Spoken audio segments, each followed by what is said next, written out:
afternoon, everyone.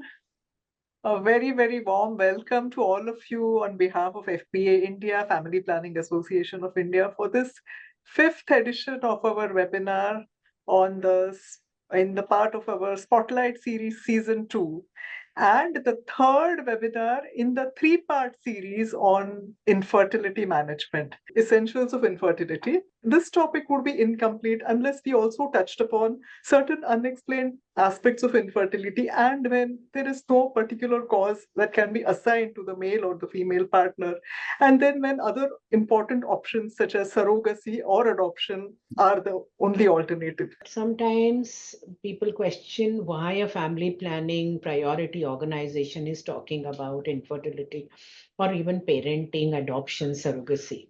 But let us remind ourselves that family planning it's a broader ideological concept in which each couple and individual is able to or have the right to choose, decide when, how many, to have children or not to have children, and the system's ability to help them to do that. Khalil Gibran, he says that your children are not your children.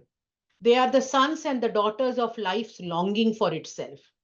And I think we must keep that in mind when we discuss this issue together. IPPF strategic framework has certain priorities, and enabling people to have children is one of them. Infertility, family planning, and adoption surrogacy remain at the top level of those strategies. What is surrogacy? It is a method of reproduction whereby a woman known as surrogate carries pregnancy and gives birth with intent to give the child to contracted or intended couple. And surrogacy is a type of assisted reproductive technique, art. And what is art? It is a range of fertility treatments which are aimed at helping out couples who are not able to reproduce biologically, or those who do not wish to have children, those who want to have children through artificial methods. And these four terms are very commonly used when we are talking about surrogacy. Surrogate mother. Surrogate mother is a woman who carries a baby in her uterus and gives birth to a baby to give it away to intended couple. Intended parents are the couples who are unable to have children naturally and want to use surrogacy to have children. Egg donor is a woman who agrees to undergo a protocol of medications to produce multiple eggs to donate them to the recipient intended parents. And similarly, sperm donor is a man who donates his sperm to couples so that the couple can have pregnancy. Now, broadly, there are two classifications of surrogacy. One is medical or clinical classification based on the mode of conceiving by surrogate mother. So under that, we have two types. One is gestational surrogacy and other method is traditional surrogacy. And based on the agreement or from the legal perspective, there are two types, altruistic surrogacy and commercial surrogacy. We will briefly see what they are. So in traditional surrogacy and in gestational surrogacy, there is a surrogate mother as well as intended parents, both husband and wives. But in traditional surrogacy, the surrogate uses her own egg to fertilize the sperm given by the intended couples, the husband in that couple. And in gestational surrogacy, the surrogate mother does not use her own egg to fertilize the sperm. Both sperm and egg come from the intended couple, and the embryo is implanted in the surrogate mother's uterus. In traditional surrogacy, the surrogate shares DNA with the baby, and she has a biological connection with the child. Whereas in gestational surrogacy, there is no DNA sharing and no biological connection. So before 2015, more or less, this was the process that a surrogacy center used to help the couple to identify a surrogate mother. And then the legal documentation was put in place, and then the eggs and sperm from intended couples were used for in vitro fertilization, and the embryo was used to be implanted in the surrogate mother's uterus. And after confirmation of the pregnancy was monitored very carefully, and the baby would be delivered and handed over to parents. And there would be a process of closure of the entire process of surrogacy, and the surrogate mother and the intended parents would part ways. But after 15, the things have changed, and we will come to know how. But more or less, surrogacy is an in vitro fertilization, IVF, popularly known as. It is a process of IVF, except for the embryo is not implanted in the wife in the intended couple, but a third person, a surrogate mother. Only Indian citizens can apply for surrogacy services in India. But which Indian citizens? Indian citizens who are heterosexual couples who are married for at least 5 years. The age of wife should be between 23 to 50 years, and age of husband should be between 26 to 55 years. And they should not be having any surviving child, biological, adopted, or surrogate. This would not include children who are mentally or physically challenged or who suffer from life-threatening disorders or fatal illnesses. So if couples have mentally challenged children or physically challenged, or if their children, if a child has life-threatening disorder, they are eligible. What is the criteria for surrogate mother?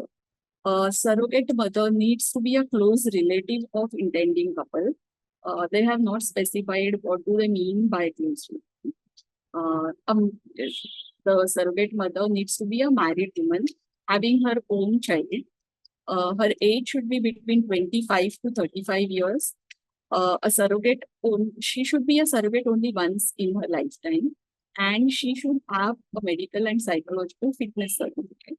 So I'm going to talk on the psychosocial, emotional, legal aspects of adoption, in the sense parenthood is parenthood, and having a child, biological or by adoption or by surrogacy or by donor, whatever, the whole idea which we are trying to convey is the ties of blood and ties of love.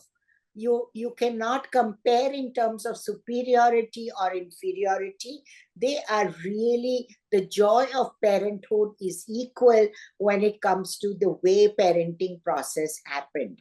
So I think this is something that we'd really like to emphasize, that it's a beautiful alternate way of becoming parents, not superior or inferior, and not as a last alternative. There are different ways of giving in adoption. One is called surrender, one is called abandon, and the other one is orphaned child.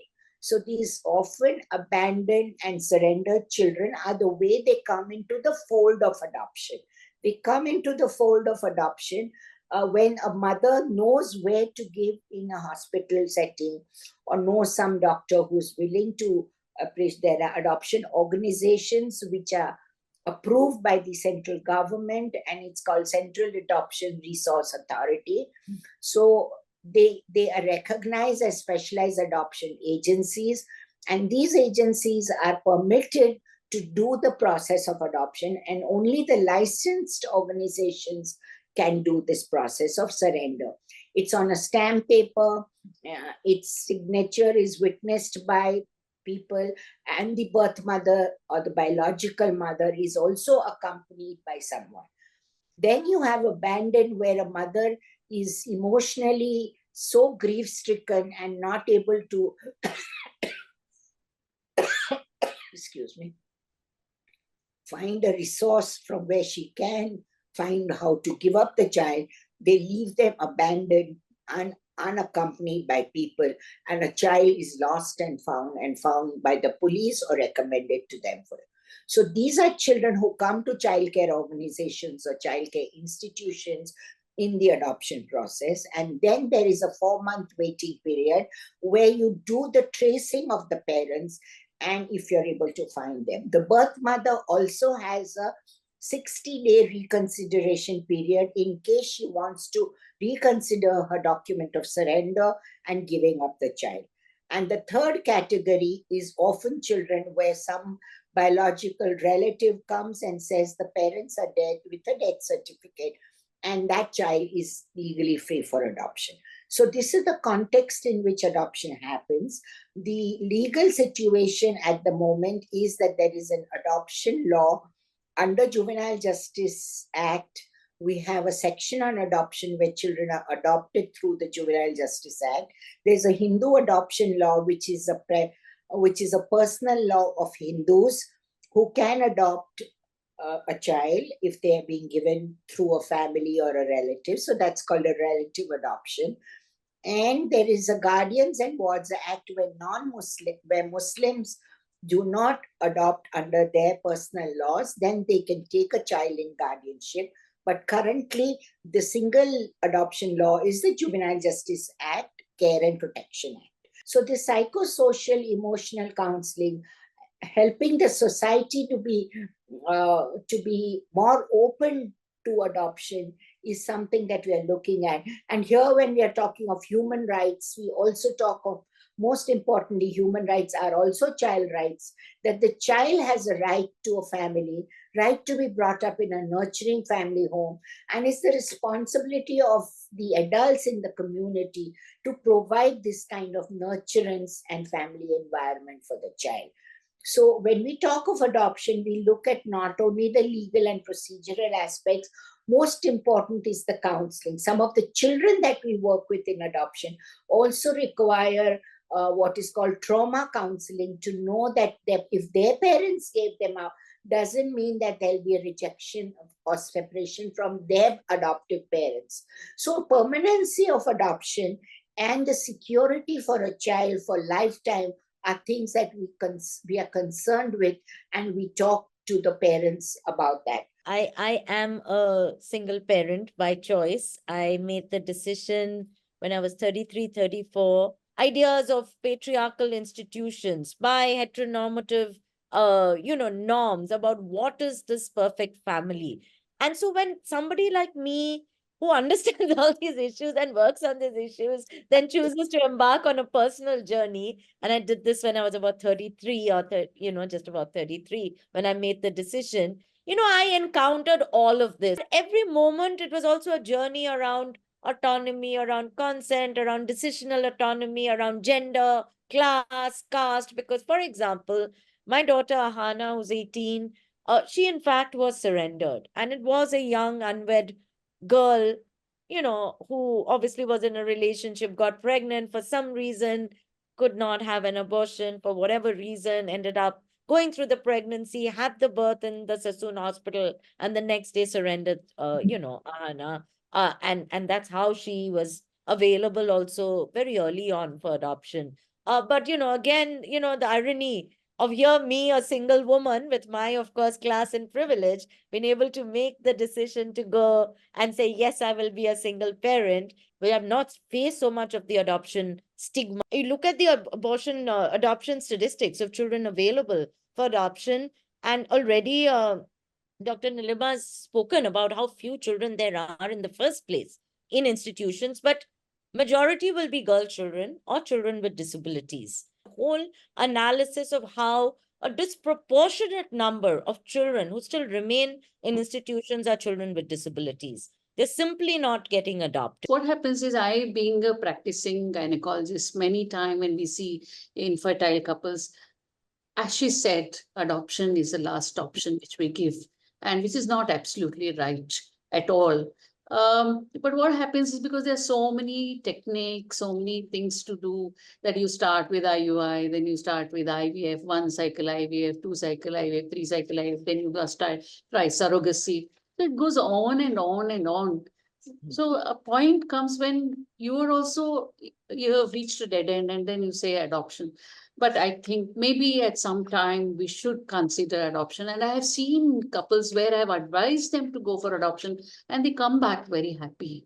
They tell you that you told me to adopt a child, and this is my child, and I'm very happy. And sometimes it is good that they do it a little earlier than late. The second thing to Dr. Nilima is, at what age do you generally advise an adoptive couple to tell the child that she's an adopted child and not a biological child? May I say it now? Please, yes. So there are two schools of thought on sharing the fact of adoption. The first one is early sharing. As early as possible, 3 to 4 years, when a child sees a pregnant woman and say, why is her tummy big?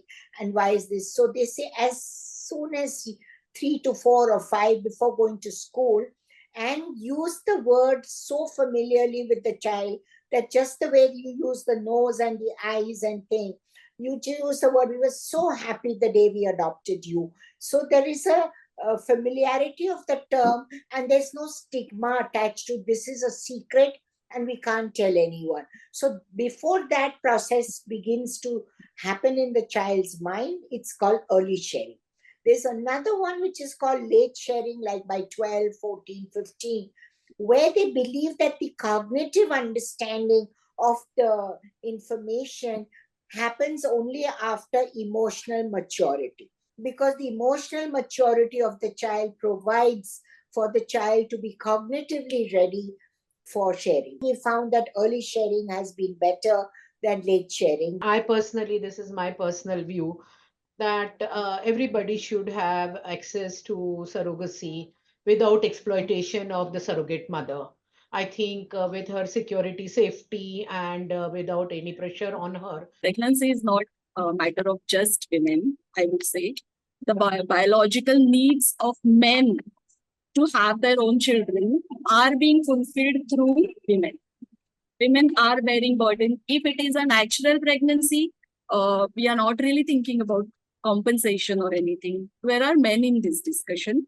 We need to have research in these areas that bring men in the discussion of infertility as the bearers of pregnancy, not just as a sperm contributors. People have to take a decision quickly.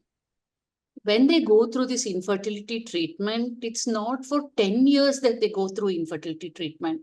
They should understand it, but the consultant should explain to them where is the roadblock and is there one and where it is and if it can be overcome.